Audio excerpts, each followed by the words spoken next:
Recently, we uploaded a video where a follower sent us her story. The story of a woman who met a prince who turned out to be a monster.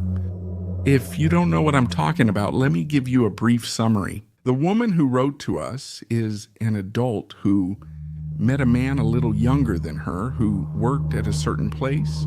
She didn't use any of that, but that's where she met him. He wasn't from the city.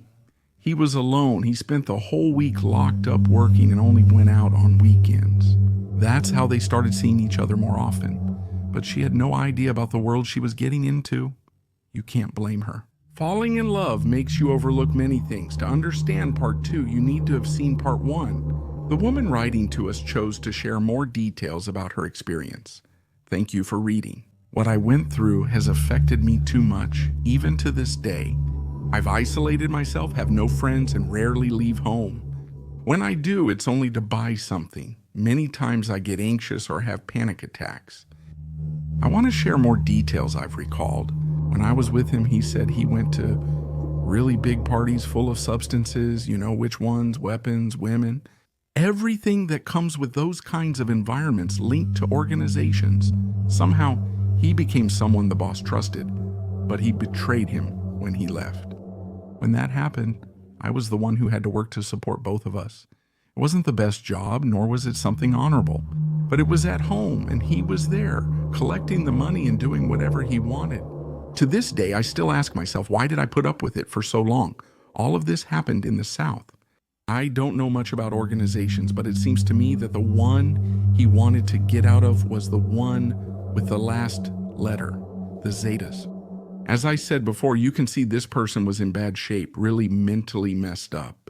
I realized it, especially when he drank, he would cry, remembering what he saw those people do. That's when I realized something inside him had broken. He was full of anger, rage, and aggression.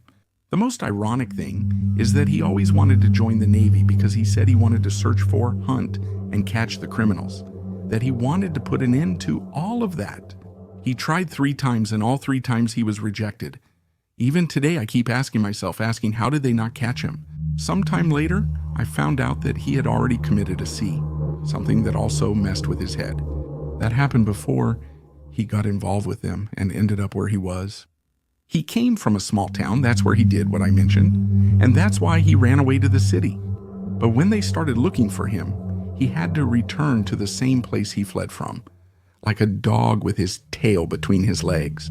I don't regret leaving him at all. I'll never regret it. A lot of things happened that made me feel really bad.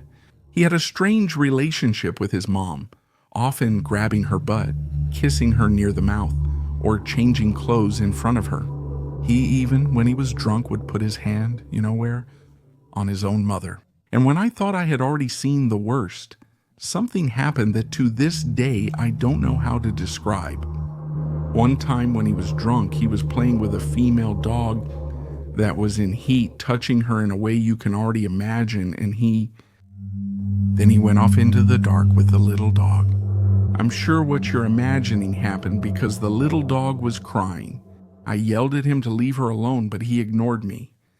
I yelled at his mom to do something, to intervene, but she just told me to leave him alone. I'm devoted to Santa Muerte, but that lady never respected it.